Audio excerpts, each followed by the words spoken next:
কি অপূর্ব মূর্তিগুলো, ঠিক যেন জীবন্ত সবকটা। মুগ্ধ দৃষ্টিতে মোমের মূর্তিগুলোর দিকে তাকিয়ে থাকতে থাকতে এই কথাটাই ভাবছিল পৃথা।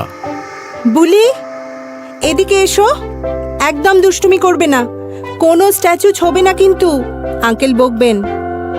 বুলির বাবা ভালোবেসে ওর ডাকনাম রেখেছিল বুলবুলি। 10 বছরে সেটা শুধু বুলি হয়ে গেছে। ভীষণই ফুটফুটে মেয়ে বুলি, দেখলে আদর না করে থাকাই যায় না। এক্সিবিশন দেখতে আসা কিছু মানুষও তাই, কেউ বুলির গাল টিপে দিচ্ছে, কেউ মাথার চুল যত্ন করে ঘেঁটে দিচ্ছে। বুলির কিন্তু তাতে কোনো বিরক্তি নেই, ও এতে অভ্যস্ত। লাল লাল পুতুলের মতো গাল নিয়ে দাঁড়িয়ে সে মূর্তিগুলোর গায়ে হাত দিয়ে দেখতে চাইছিল। আচ্ছা মা, মূর্তিগুলোর শরীর এরকম গরম কেন? বলছি না হাত দেবে না, এসো বলছি এদিকে। মায়ের ডাকে বুলি গুটি গুটি পায়ে ফিরে আসে মায়ের কাছে। যদিও পৃথার এটা অফিসিয়াল ভিজিট নয়, তবুও মূর্তিগুলো নিয়ে ভেবেছে সে লিখবে। এত জীবন্ত আর নিখুঁত মূর্তি সে আগে কোনোদিনও দেখেনি। ইনভিটেশনটা গত পরশু হাতে পায় পৃথা। বাড়ির ডাকবাক্সে সোনালী রঙের একটা খাম খুলে সে দেখতে পায় ভিতরে একটা ছোট্ট ব্যাঙের মূর্তি আর একটা কার্ডে আজকের এই এক্সিবিশন দেখতে আসার জন্য আমন্ত্রণ জানানো হয়েছে। আমন্ত্রণ পত্রের তলায় লেখা শিল্পীর নাম জিমুত বর্মন। এরকম অনেক ইনভিটেশন কার্ডই তো রোজই আসে। খুব একটা বড় শিল্পীর নাম না থাকলে সে যায়ও না সব জায়গায়, হয়তো এখানেও যেত না, কারণ শিল্পীর নাম একেবারেই তার শোনা নেই। এই সার্কিটে যারা অল্প বিস্তর নাম করেছেন তাদের সবার নামই পৃথার জানা, কিন্তু ব্যাঙের মূর্তিটা দেখে ভীষণ আগ্রহ জাগলো তার। ঠিক যেন জীবন্ত ব্যাঙ, এখনই হয়তো লাফিয়ে ঘুরে বেড়াবে সারা ঘর। এমন শিল্পীর এক্সিবিশন তো দেখতে যেতেই হবে। আজকে সেই এক্সিবিশনে এসে পৃথা যে একদমই ভুল করেনি সেটা সে ভালো মতোই বুঝতে পারছে, বরং না আসলেই মিস হয়ে যেত তার। ম্যাডাম, কেমন লাগছে? একটা ঠান্ডা ফিসফিসে কণ্ঠ কানে আসে পৃথার। পিছন ফিরতেই দেখে একজন শীর্ণকায়, মুখ ভর্তি দাড়ি আর খর্বকায় লোক তার দিকে তাকিয়ে মিটমিটি হাসছে। লোকটির চোখ দুটো যেন কোনো মরা মানুষের চোখের মতো ঘোলাটে আর স্থির। চেনার কথা নয়, তাই স্বাভাবিকভাবেই লোকটিকে চিনতে পারেনি পৃথা। লোকটি নিজে থেকেই ফ্যাসফ্যাসে গলায় বলে উঠল, আমি জিমুত বর্মন। অসাধারণ এই সব মূর্তিগুলো যার বানানো, তার চেহারার একটা ধারণা পৃথা নিজের মনে মনে বানিয়েছিল, কিন্তু সেটা না মেলায় কিঞ্চিত অস্বস্তিতে পড়ল পৃথা। সে নিজের পরিচয় দিতেই যাচ্ছিল, আমি। অমনি তাকে মাঝখানে থামিয়ে জিমুত বলে উঠল, আপনাকে কে না চেনে madam, Pritha Majumdar, the great art journalist, যার রিভিউ পড়ার জন্য সব শিল্পী অপেক্ষা করে থাকে, যার কলমের ধারে একজন শিল্পীর জন্ম হয় আবার মৃত্যুও। আপনি তো স্টার মেকার। আমি নিয়মিত আপনার লেখা রিভিউগুলো পড়ি ম্যাডাম, আজ অব্দি একটাও মিস করিনি। নিজের এত প্রশংসা শুনে পৃথা যেন একটু লজ্জায় পড়ে গেল, কিন্তু মাঝে মাঝে এই মানুষটার কথাগুলো অনেকটা খোঁচা মারার মতো শোনাচ্ছিল। তবু প্রশংসা শুনে একটু গর্বই হলো নিজের ওপর। মুখে একটা লাজুক হাসি এনে পৃথা বলল, প্রশংসা তো আপনার করা উচিত। অদ্ভুত সুন্দর মূর্তি বানিয়েছেন আপনি। একবারের জন্যও মনে হচ্ছে না যে এগুলো মূর্তি, অস্বাভাবিক রকম জীবন্ত মূর্তিগুলো। এত বড় একজন জার্নালিস্টের কাছ থেকে প্রশংসা শুনে জিমুতেরও ভীষণ ভালো লাগছিল। একটা চওড়া হাসি হেসে সে বলল, ধন্যবাদ ম্যাডাম, আমার সৃষ্টি সার্থক। তবে আমি অবশ্যই আপনার এই অনবদ্য সৃষ্টির একটা রিভিউ লিখব ম্যাগাজিনে। অনেক ধন্যবাদ ম্যাডাম। আচ্ছা ম্যাডাম, এটা কি আপনার মেয়ে? এতক্ষণ বুলি পৃথার হাত ধরে দাঁড়িয়ে থেকে হা করে তাকিয়ে দেখছিল জিমুতকে। জিমুতের কথায় বুলির দিকে তাকিয়ে পৃথা উত্তর দিল, হ্যাঁ, ভীষণ দুষ্টু, কিছুতেই এক জায়গায় স্থির হয়ে থাকে না। বাচ্চারা তো দুষ্টুমি করবেই ম্যাডাম, কি মিষ্টি আর ফুটফুটে মেয়ে আপনার। এই বলে জিমুত নিজের হাতটা বুলির মাথায় আদর করে বুলিয়ে দিল। মাথায় হাতটা লাগতেই বুলি যেন অদ্ভুত একটা ঝটকা দিয়ে উঠল। কি হলো বুলি? আঙ্কেল তো, আঙ্কেলকে হ্যালো বলো। তোমার হাতটা এত ঠান্ডা কেন আঙ্কেল? অকস্মাৎ এমন প্রশ্নে একটু যেন ভ্যাবাচাকা খেয়ে গেল জিমুত। তবু মুখে হাসি এনে বলল, ও কিছু না, আমার ঠান্ডা লেগেছে, তাই বোধহয় শরীর ঠান্ডা হয়ে গেছে। পৃথাও যেন একটু অপ্রস্তুত হয়ে পড়েছে। কথাটাকে ঘোরাবার জন্য সে বলল, এই মূর্তিগুলো এই আঙ্কেল বানিয়েছে জানো? তাই নাকি আঙ্কেল? তুমি বানিয়েছো এগুলো? আমারও এরকম একটা মূর্তি বানিয়ে দেবে তুমি? এই কথা শুনে জিমুত গদগদ হয়ে বলল, নিশ্চয়ই বুলিমা, ঠিক তোমার মতোই একটা মূর্তি তোমাকে বানিয়ে দেব। আরে না না, ওর কথায় অত কান দেবেন না। ওর যখন যা মনে আসে তাই বলে। না না ম্যাডাম, ঠিক আছে, এরকম ফুটফুটে মেয়ের একটা মূর্তি বানাতে পারলে আমার নিজেরও তো ভালো লাগবে। তা ম্যাডাম, একদিন আসুন না আমার স্টুডিওতে, আরো কিছু কাজ দেখাবার ইচ্ছা রইল আপনাকে আমার। অবশ্যই যাব একদিন। আমারও আপনার কাজ দেখতে ভীষণ কৌতূহল হচ্ছে। আপনার স্টুডিওটা কোথায়? জিমুত তখন জামার পকেট থেকে একটা কার্ড বার করে এগিয়ে দেয় আর বলে, এইটা আমার বাড়ির ঠিকানা ম্যাডাম, আমার বাড়িতেই আমার স্টুডিও। আপনি এলে আমার খুব ভালো লাগবে, প্লিজ একদিন আসুন। কার্ডটা হাতে নিয়ে পৃথা বলল, নিশ্চয়ই যাব একদিন। আজ চলি, পরে দেখা হবে। পৃথা বুলিকে নিয়ে বেরিয়ে গেল। বেরিয়ে যেতে যেতে এক অবাক বিস্ময়ে বুলি বারবার ফিরে তাকাচ্ছিল জিমুতের দিকে। সেদিন রাতে বাড়ি ফিরে বুলির ধুম জ্বর। ডাক্তার দেখানো হয়েছে, ওষুধ খাওয়ানো হয়েছে, তবু জ্বর যেন কমে না। পৃথা বিছানার এক পাশে বসে বুলির মাথায় জলপট্টি দিচ্ছে। বাড়িতে সে এখন একা। বুলির বাবা অফিসের কাজে দুদিনের জন্য বাইরে গেছে। আঙ্কেল, আঙ্কেল, মূর্তি, চোখ, ব্যথা, আঙ্কেল। জ্বরের ঘোরে ভুল বকছিল বুলি। মেয়ের কথাগুলো স্পষ্ট বুঝতে পারলেও পৃথা কিছুতেই তার মানে ধরতে পারছিল না। আজকের দেখা মূর্তিগুলো ভীষণ প্রভাব ফেলেছে মনে হয় বুলির মনে। ওকে বোধহয় না নিয়ে গেলেই ভালো হতো। জলপট্টি দিতে দিতে এক সময় ক্লান্ত হয়ে বিছানার এক পাশে ঘুমিয়ে পড়ে পৃথা। কলিং বেলের শব্দে ঘুম ভাঙে তাঁর। চোখ খুলে দেখে বিছানায় বুলি নেই। বুকটা ধরাস করে ওঠে তার। বুলি, বুলি, কোথায় তুমি? সাড়া দাও, কোথায় আছো সোনামা? ঘর থেকে বেরিয়ে আসে পৃথা। সারা বাড়ি খুঁজতে থাকে, কিন্তু বুলিকে কোথাও খুঁজে পায় না। এদিকে কলিং বেল বেজেই যাচ্ছে। পৃথার বুক মুচড়ে কান্না আসতে চাইছে। কোথায় গেল বুলি? দৌড়ে গিয়ে দরজা খোলে পৃথা।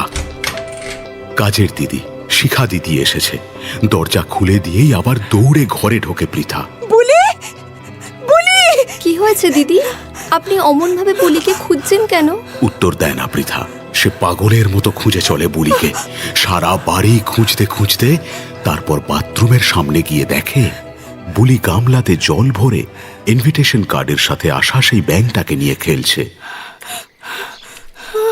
সেই দেখে দেওয়ালে একটা ঠেসান দিয়ে জোরে দম ছাড়ে পৃথা। কতক্ষণ ধরে তোমায় ডাকছি, সাড়া দিচ্ছ না কেন? দেখো মা, ব্যাংকটা জলের মধ্যে কি সুন্দর খেলছে। পৃথা ভালো করে চেয়ে দেখলো ব্যাঙটাকে। কই, তেমন কিছু না তো। ব্যাঙটা তো আগের মতোই নিশ্চুপ রয়েছে। তবে কি যেন একটা পার্থক্য দেখা যাচ্ছে মনে হচ্ছে। ব্যাঙটার পেটের দিকের মোম খানিকটা উঠে গেছে।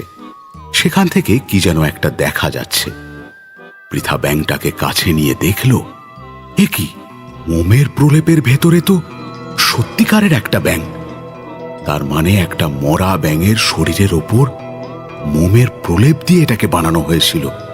পৃথা চমকে উঠল। এটার মানে তো বাকি মূর্তিগুলো।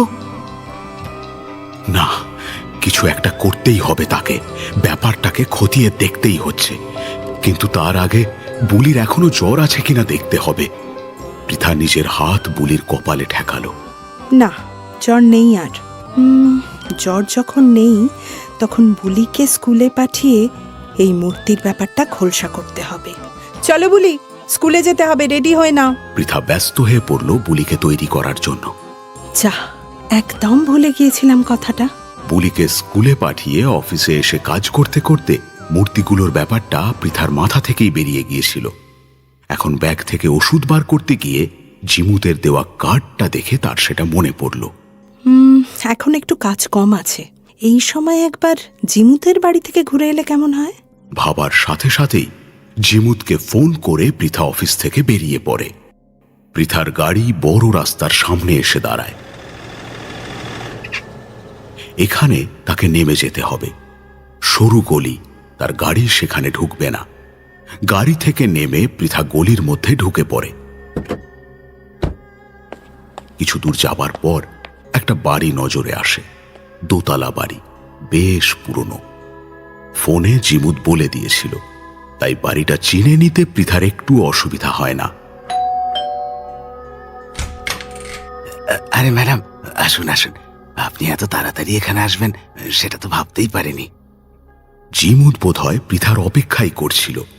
পৃথাকে বাড়ির দরজায় দেখেই সে হাসি মুখে দরজা খুলে দেয়। আপনার হাতের কাজ এত অপূর্ব, তাই বাকি মূর্তিগুলো দেখার লোভ সামলাতে পারলাম না, চলে এলাম। তা বেশ করেছেন ম্যাডাম।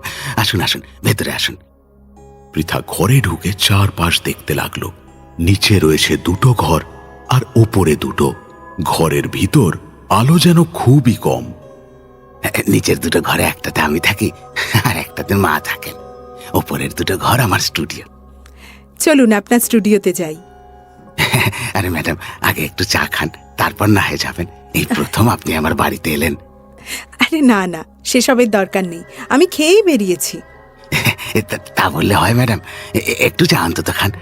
সব রেডি আছে, আমি নিয়ে আসছি, আপনি একটু বসুন। এই বলে জিমুত চা আনতে চলে যায়। তারপর যেন মুহূর্তের মধ্যেই চায়ের কাপ হাতে নিয়ে হাসি মুখে দাঁড়িয়ে জিমুত। বললাম না ম্যাডাম, বেশি সময় লাগবে না, সব রেডি আছে।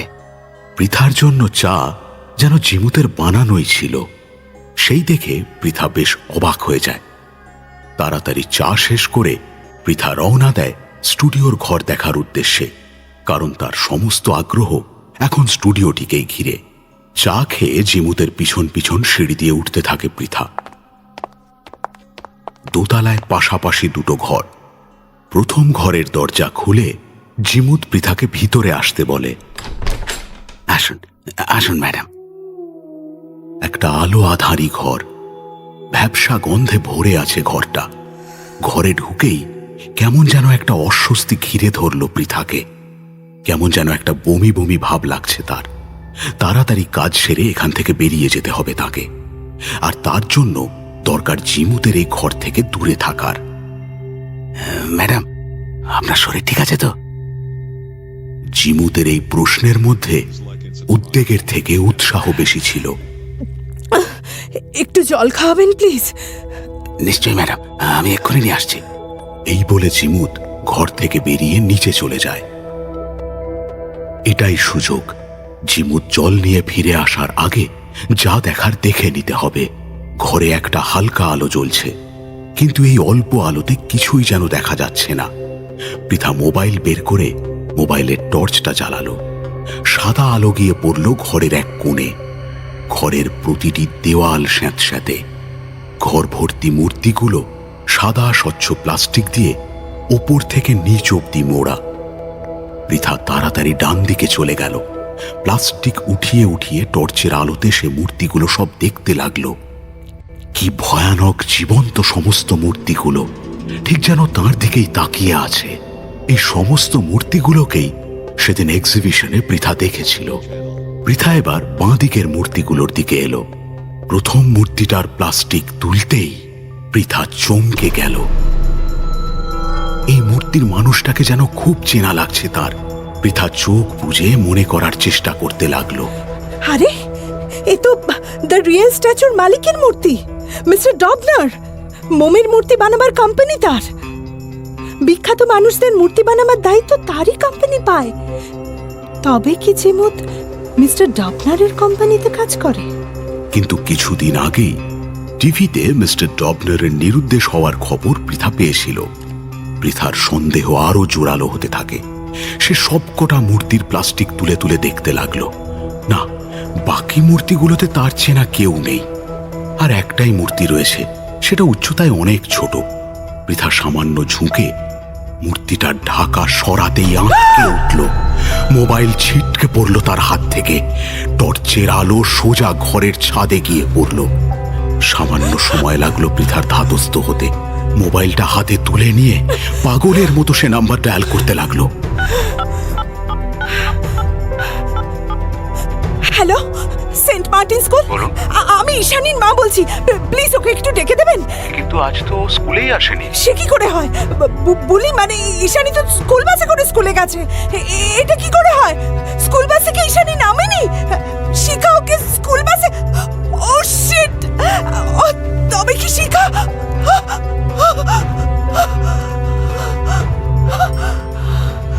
এই সমস্ত আকাশ পাতাল কল্পনা করতে করতে মাথা ঘুরতে থাকে পৃথার। আর এরই মধ্যে এই নিন ম্যাডাম জল। চিমুতের মুখের হাসি এবার আরো ভয়ানক, আরো কুটিল। চমকে ওঠে পৃথা, হাত থেকে মোবাইল ছিটকে পড়ে আবার। ফুলির মূর্তিটা কেমন হয়েছে ম্যাডাম? ভালো না? পৃথার ভয় এখন রাগে পরিণত হয়েছে। বলি কোথায়? কোথায় বলি? আমি কি করে জানবো ম্যাডাম? আপনার মেয়ে, আপনিই তো জানবেন। একদম বাজে বকবে না, একদম বাজে বকবে না। ভালো ভালো বলো বলি কোথায়, না হলে কি? এবার পৃথা ভেঙে পড়ে কান্নায়। প্লিজ বলুন বলি কোথায়, আপনার কাছে অনুরোধ করছি। এবার যেন চিমুতের ভিতরের শয়তানটা বলে ওঠে। আপনার চোখের সামনেই তো আছে ম্যাডাম। কেন এমন করলে?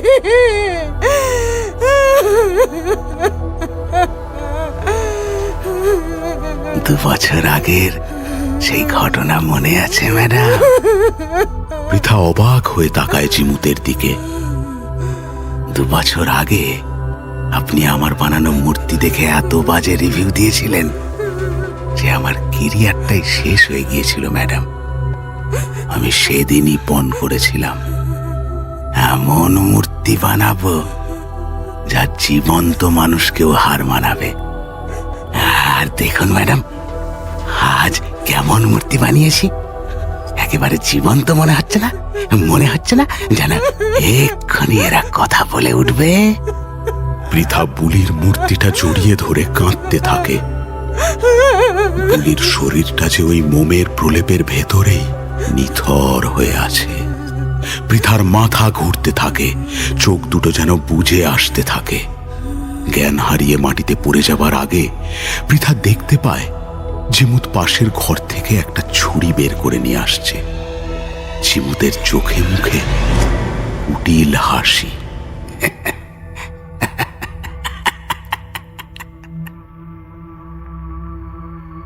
সপ্তাহখানেক পরে ঝিমুতের বানানো মূর্তিগুলো নিয়ে একটা বিরাট এক্সিবিশন হয়।